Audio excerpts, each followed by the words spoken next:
Hi friends सकलके जानाচ্ছি আমার চ্যানেলে অনেক অনেক স্বাগত এবং অনেক অনেক ভালোবাসা। চলে এসেছি ছোট্ট একটি ব্লগ নিয়ে। আজকে থেকে শুরু হচ্ছে শ্রাবণ মাস। আর শ্রাবণ মাসে আমাদের বাড়িতে শিবলিঙ্গের মাথায় ঝরা বসানো হয়। ঝরা বলতে শিবলিঙ্গের মাথায় একটা স্ট্যান্ড থাকে, তার উপর থাকে ঘট, আর ওই ঘট থেকে সর্বদা জল পড়ে। তো এই ঘটটা বানানোর জন্য দেখো ঠাকুরমশাই ঘটের পেছনটা ছুরি দিয়ে ফুটো করে দিচ্ছে এবং তারপরে এখানে দূর্বা দিবে। দূর্বা দেওয়ার পরে এই দূর্বা দিয়ে মুখটাকে ভালো করে বন্ধ করে দিতে হবে, যাতে একদম বেশি পরিমাণে জল না পড়ে। এই দূর্বার মাঝখান দিয়ে কিন্তু অল্প অল্প করে জল সর্বদা শিবের মাথায় পড়তে থাকবে। তো দেখো এখানে খুব সুন্দর করে ঠাকুরমশাই কিন্তু দূর্বাটাকে ভালো করে ঘটের সঙ্গে সেট করে দিয়েছে। আর তারপর ঠাকুরমশাই মন্দিরে এসে শিবলিঙ্গকে খুব সুন্দর করে সাজিয়ে দিয়েছে।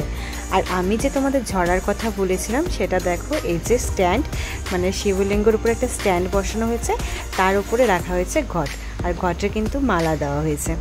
আর এই ঘটটা রাখা থাকবে পুরো শ্রাবণ মাস, যেখান থেকে একটু একটু করে জল শিবলিঙ্গের উপরে পড়বে। আর এদিকে দেখো মা কিন্তু আমাদের রাধাকৃষ্ণের আসনটাকেও সুন্দর করে সাজিয়ে পুজো দিয়ে দিয়েছে।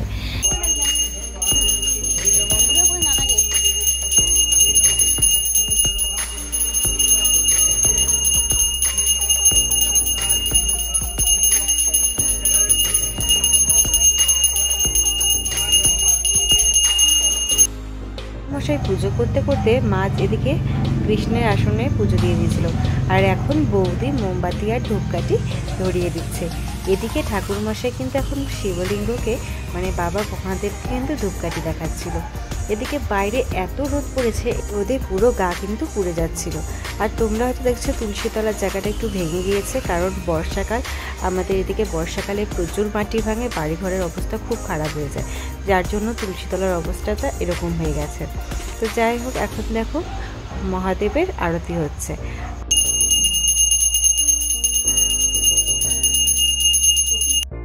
আরতি শেষ করার পরে আমরা এই মঙ্গল প্রদীপের আলো সবাই মাথায় ছোঁয়াই আর মন দিয়ে পূজা করি। আর এরপরে সবাই শিবলিঙ্গের মাথায় জল ঢালে। তো প্রথমে আমার মা জল ঢালছে।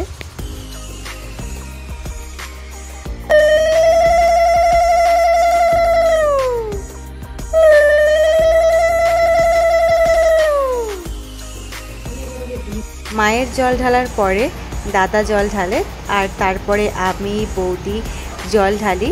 তো শ্রাবণ মাসের উদ্বোধন কিন্তু এভাবেই করা হয় আমাদের বাড়িতে। তোমাদের বাড়িতে কিভাবে করা হয় সেটা জানিও, কারণ আমি কিন্তু নিয়ম টিয়ম জানি না, এভাবেই আমাদের বাড়িতে করা হয়, সেটাই আমি দেখে এসেছি।